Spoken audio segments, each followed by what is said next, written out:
Okay, so February 14th, Valentine's Day. A press release goes out announcing a new Star Wars book called The Princess and the Scoundrel to be released on August 16th, 2022. The press release tried to do like a cute thing where it included a graphic saying that you are cordially invited to the wedding of Leia Organa and Han Solo. Except the graphic didn't actually use Leia's full name, it just called her Princess Leia.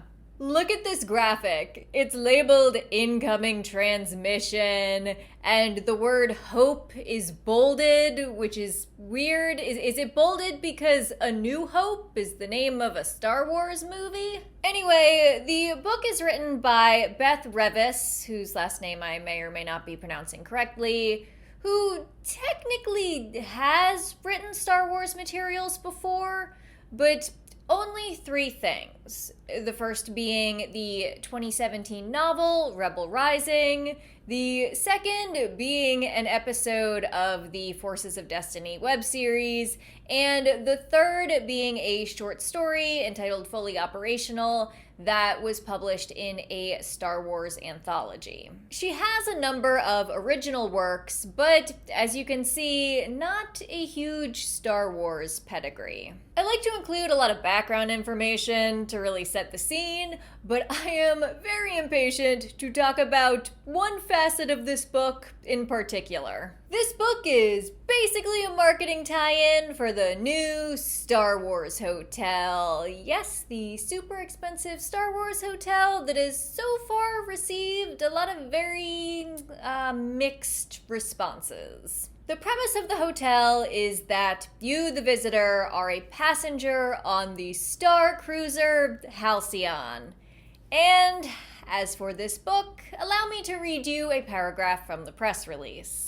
Set just after the events of Star Wars Return of the Jedi, the story begins on the forest moon of Endor, where Han proposes in the elation of the rebel victory against the Empire. After a ceremony at the site of the victory celebration at the end of the film, the newlyweds depart for a honeymoon aboard the Halcyon Starcruiser, the luxury vessel at the heart of the new Star Wars Galactic Starcruiser Experience at Disney World Resort. In their most desperate hour, with the war still raging but the Empire nearing its last gasp, the couple must outwit the Imperial remnants clinging to power. There are so many prepositions in that paragraph. The press release includes a Q&A style interview with the author, who gives us a few additional details about the book, like the fact that Ewoks are apparently involved in the wedding. But this whole thing feels very rushed. It feels like some VP who's not really involved in the day-to-day operations just suddenly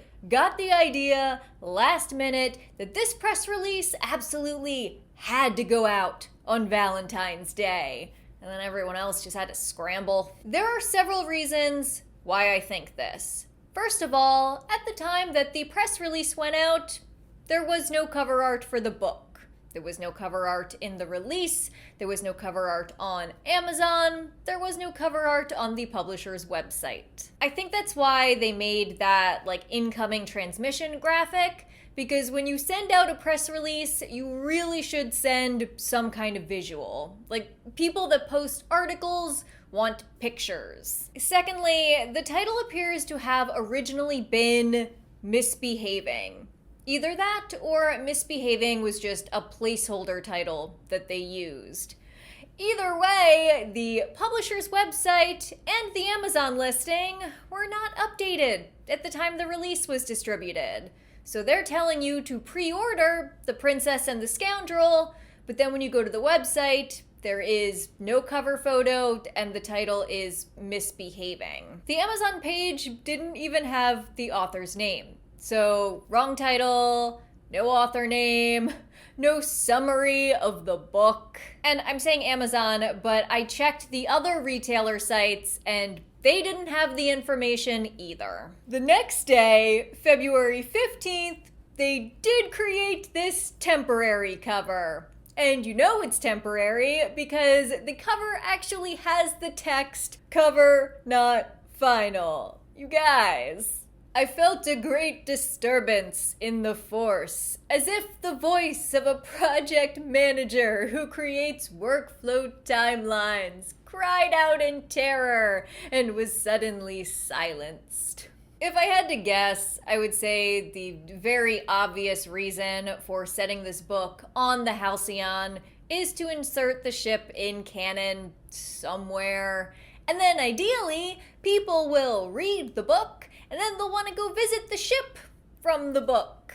I tried to look up some stats and I didn't find any major market research firms giving the kinds of numbers that I was looking for, but I did find a few less professional sites, so take the following statistics with a grain of salt, but I read that 2/3 of travelers are women, and women make up to 80% of travel decisions. So the premise of this book is the grand romantic idea of the wedding of Princess Leia and Han Solo.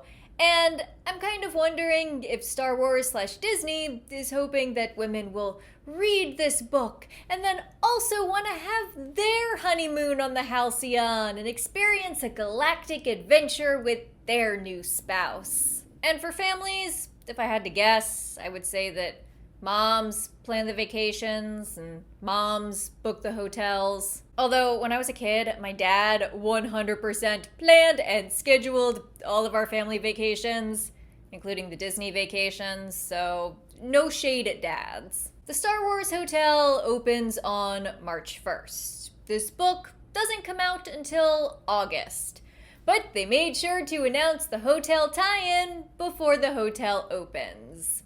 It's all just very interesting. And by interesting, I mean from a marketing perspective. From a fan perspective, this seems like a terrible idea. This novel features beloved original trilogy characters, and it is set immediately after Return of the Jedi, so it is closely tied to major events from the film. But it's written by an author who hasn't really created that much Star Wars content, and it's got a very blatant marketing tie-in to an expensive branded experience.